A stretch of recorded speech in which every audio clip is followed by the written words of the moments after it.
Dear student, आज हम बात करने वाले हैं गति के नियमों की। तो आइए अब इनको स्टार्ट करते हैं। तो हमारे गति के जो नियम दिए गए हैं वो 3 नियम दिए गए हैं। किसके? गति के। और ये जो नियम दिए हैं वो दिए हैं न्यूटन ने। तो इतनी बात क्लियर कि गति के नियम 3 होंगे और वो नियम दिए हैं न्यूटन ने। तो नंबर फर्स्ट जो हमारा नियम है वह नियम मतलब गति का जो प्रथम नियम है, प्रथम नियम, उसमें हमसे कहा गया है कि यदि कोई वस्तु विराम अवस्था में है, विराम अवस्था में है, तो वह विराम में ही रहेगी, तो वह विराम में रहेगी। और यदि गति अवस्था में है, गति अवस्था में है, तो वह गति में ही रहेगी, गति में रहेगी जब तक कि उस पर कोई बाह्य बल ना लगाया जाए। जब तक उस पर मतलब जो भी हमारी वस्तु है या पिंड है उस पर कोई भी हम बाह्य बल ना लगा दें, उस पर बाह्य बल आरोपित ना हो। तो गति का जो प्रथम नियम है वो हमसे केवल इतना कहता है कि कोई भी वस्तु है, कोई सी भी हो या कोई सा भी पिंड हो या कोई सी भी टाइप का ऑब्जेक्ट होना चाहिए, तो अगर वो अपनी जिस कंडीशन में है उस टाइम, तो वो उसी कंडीशन में रहना पसंद करता है। जैसे बात की जाए कि अगर हम कंटिन्यू भाग रहे हैं तो हमें भागना पसंद होगा, हम रुकना नहीं चाहेंगे, एकदम से रुकना नहीं चाहेंगे। अब जैसे कि हमें मान लो सोना पसंद है तो हम एकदम से उठना भी नहीं चाहते। तो ये बात हो गई ना कि हम जिस अवस्था में हैं हमें वही अवस्था क्या होती है, हमें वही अवस्था अच्छी लगती है जब तक कि उस पर कोई बाह्य बल ना लगाया जाए। जैसे कि हम भाग रहे हैं तो हमें अगर कोई कहेगा कि रुक जाओ तो ही हम रुकेंगे, अन्यथा की स्थिति में हम तब तक नहीं रुकते जब तक कि हमारी एनर्जी लॉसेस नहीं हो जाती। सेकंड कंडीशन स्थिर वाली थी। तो स्थिर वाली में क्या किया था कि जब तक हमें कोई उठाएगा नहीं तब तक हमें उठना पसंद होता नहीं है, मतलब हम अपने आप से उठना नहीं चाहते हैं।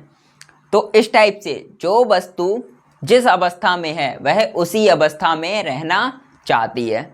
और अगर चाहें तो हम नेक्स्ट एग्जांपल भी ले सकते हैं, जैसे कि फ़ैन को देखो। तो फ़ैन में हम लोग जब उसमें स्विच ऑन करते हैं तब इलेक्ट्रॉन्स जाते हैं और फ़ैन में इलेक्ट्रिसिटी जाती है। तो इलेक्ट्रिसिटी जाने के बाद फ़ैन में एक फील्ड जनरेट होता है, इसके कारण उस पर क्या लगता है, एक फोर्स कार्य करता है। तो फोर्स की वजह से ही वो फ़ैन मूव करता है। जब तक वह फोर्स लगता रहता है तब तक फ़ैन मूविंग कंडीशन पे रहता है। जैसे ही हम स्विच ऑफ करते हैं तुरंत वहाँ से फोर्स हट जाता है और फ़ैन हमारा एक जगह पर कैसा हो जाता है, स्थिर हो जाता है। मतलब वो सेम अपनी पुरानी वाली कंडीशन पे ही आ जाता है, उसे स्थिर रहना पसंद होता है। इसलिए तो ये नियम हमारा इन्हीं को लेकर था कि जो वस्तु जिस अवस्था में है उसे वही अवस्था अच्छी लगती है, चाहे वह विराम की अवस्था हो चाहे वह गति की अवस्था में हो।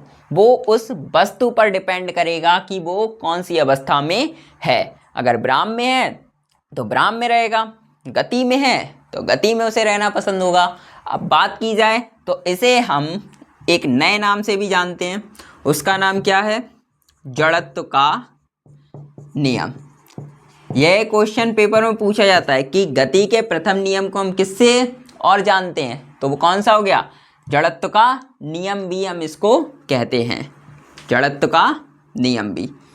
तो ये हमारे हो गई फर्स्ट नियम की कंडीशंस।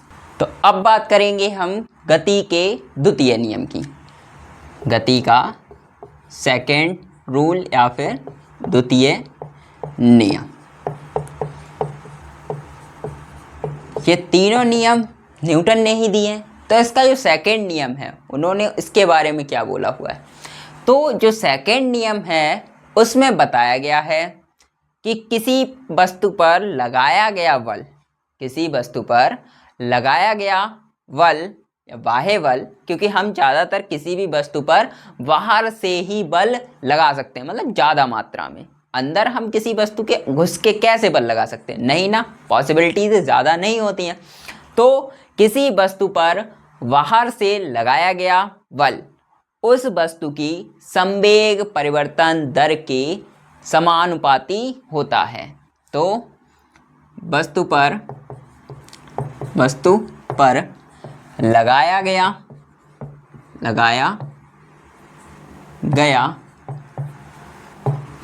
बाह्य बल, कौन सा बल, बाह्य बल, उसके मतलब उस वस्तु के संवेग परिवर्तन की दर, संवेग परिवर्तन की दर के समानुपाती होता है, समानुपाती होता है। तो इस नियम में इतना बोला गया है कि हम जो भी बल लगाएंगे उस पर, वो उस वस्तु के संवेग परिवर्तन की जो दर रहेगी उसके अनुक्रमानुपाती होना चाहिए, तभी वो इसके मतलब जो गति का दूसरा नियम है उसको फॉलो करेगा, अन्यथा की स्थिति में वो उससे बाहर चला जाएगा। तो F proportional delta P upon delta T। अब क्योंकि संवेग जो हमारा होता है, संवेग P होता है, P इक्वल mb होता है।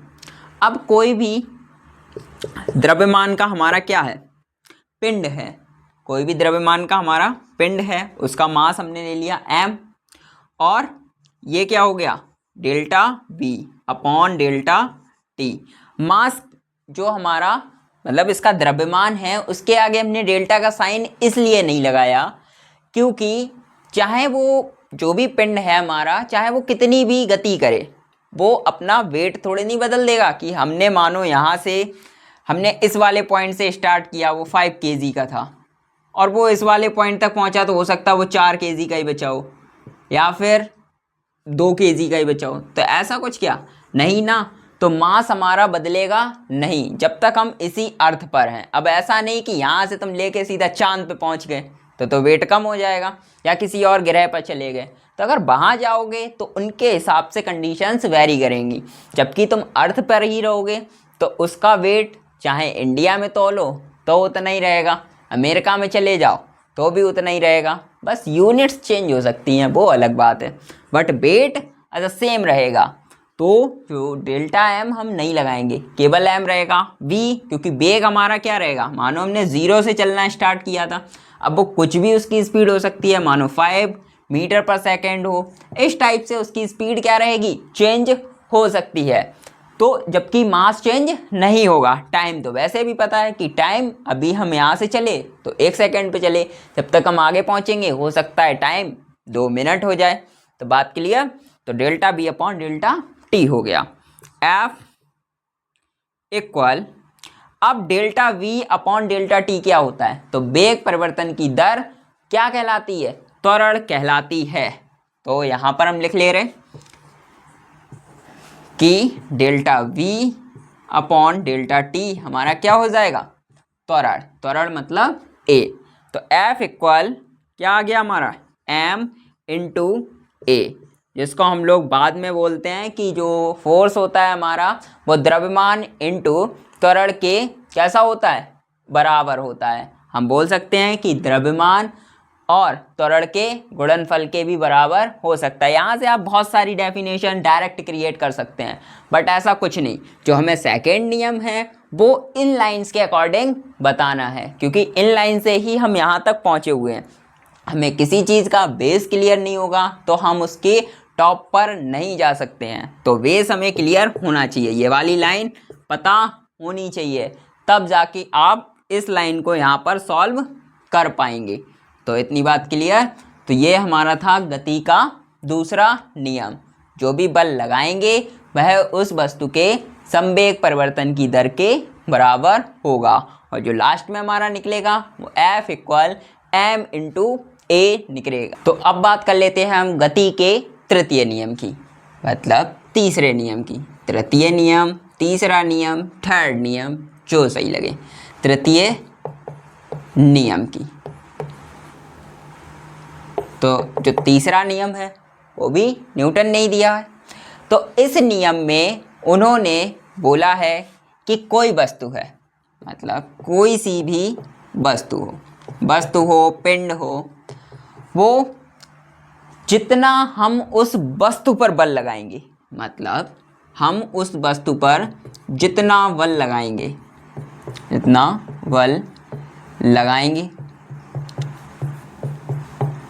वह वस्तु भी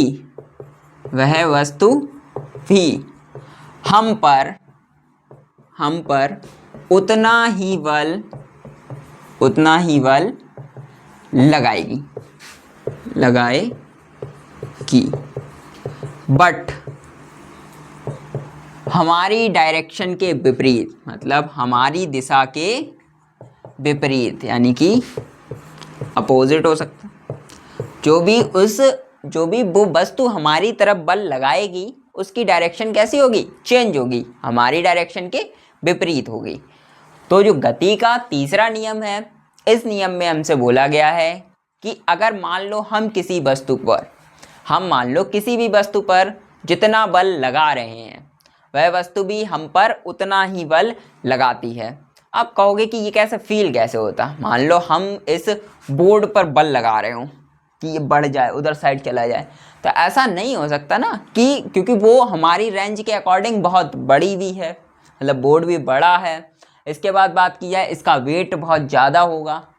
अब वो सब चीज़ें डिपेंड करेंगी ना कि तुम में कितनी पॉसिबिलिटीज़ है। अब तुम किसी छोटे से जाके करो वही बल वाली क्रिया, कैसे करके तुम उसे धक्का दो, तो अब तुम उसे धक्का दोगे ना, तो अगर वो तुम्हारे लेवल का होगा तो वो भी तुम्हें तब तक धक्का देने की कोशिश करेगा जब तक वह खुद को रोक सकता है। वो रोक तभी सकता है कि जब तक तुम्हारे जितना बल, मान लो तुमने 10 न्यूटन का बल लगाया, तो वो भी कितने का लगाए, 10 न्यूटन का ही बल लगाए। अगर वह इससे कम का लगाएगा, तो तुम उसको गिरा सकते हो। तो समझे, अगर दोनों को स्थिर अवस्था में रहना है तो बल कैसा लगाना पड़ेगा, सेम लगाना पड़ेगा। तो ये मीन्स हुआ कि हमारी जो भी वस्तुएं हैं वो हम पर भी उतना ही बल लगाती हैं जितना हम उन पर लगाते हैं। जैसे हम ज़मीन पर पैर से चलते हैं, तो हम चलते हैं ना, तो हम ज़मीन पर क्या लगा रहे होते हैं, बल लगा रहे होते हैं, और वो भी हम पर अपोजिट बल लगा रही होती है, तभी हम आगे क्या कर पाते हैं, मूविंग कर पाते हैं, अन्यथा की स्थिति में हम चल नहीं पाएंगे। तो इतनी बात क्लियर कि जो हमारा गति का तीसरा नियम है वो हमसे इतना बोलता है कि अगर हम किसी वस्तु पर बल लगाएंगे तो अपोजिट वह भी हम पे बल लगाएगी। और एग्जाम्पल की बात करी जाए तो और भी एग्जाम्पल, बहुत सारे एग्जाम्पल हो सकते हैं। अब जैसे बंदूक का एग्जाम्पल ले लो, तो अगर हम कभी भी बंदूक से फायर करते हैं, मतलब हम गोली चलाते हैं, तो जब गोली चलाएंगे तो गोली हमारी आगे की डायरेक्शन में जाएगी और जो बंदूक होगी वो हमारी पीछे की तरफ मूव करेगी। तो इस कंडीशन में क्लियर हुआ ना कि दोनों में कैसी गति हुई, एक दूसरे के विपरीत, बंदूक पीछे की तरफ, गोली आगे की तरफ। इस टाइप के बहुत सारे एग्जाम्पल्स हो सकते हैं। और इसको हम लोग दूसरा नाम एक और है इसका, वो बोलते हैं क्रिया प्रतिक्रिया नियम। क्रिया प्रतिक्रिया मतलब जो भी तुमने क्रिया की उस पर क्या होनी चाहिए, प्रतिक्रिया होनी चाहिए। प्रतिक्रिया क्रिया का ही अपोजिट होता है कि जो भी तुम करोगे, मतलब जो भी तुम कार्य कर रहे हो उसके अपोजिट में कोई और भी कार्य होना चाहिए। यहाँ पर देखो अपोजिट में होता है, तुमने 10 न्यूटन का बल लगाया तो अपोजिट डायरेक्शन में तुम पे भी 10 न्यूटन का बल लगेगा। वो अलग बात है कि तुम फील कर रहे हो या नहीं कर रहे हो, क्योंकि हम लोग छोटी छोटी चीज़ें फील नहीं करते हैं। तो इतनी बात क्लियर रखना कि हर चीज़ हम पर बल लगा रही होती है, बस हमें ज़रूरत होती है उन बलों को फील करने की। तो आज के लिए इतना ही। बाकी का अगर पसंद आए तो लाइक कीजिए और चैनल को भी सब्सक्राइब कीजिए।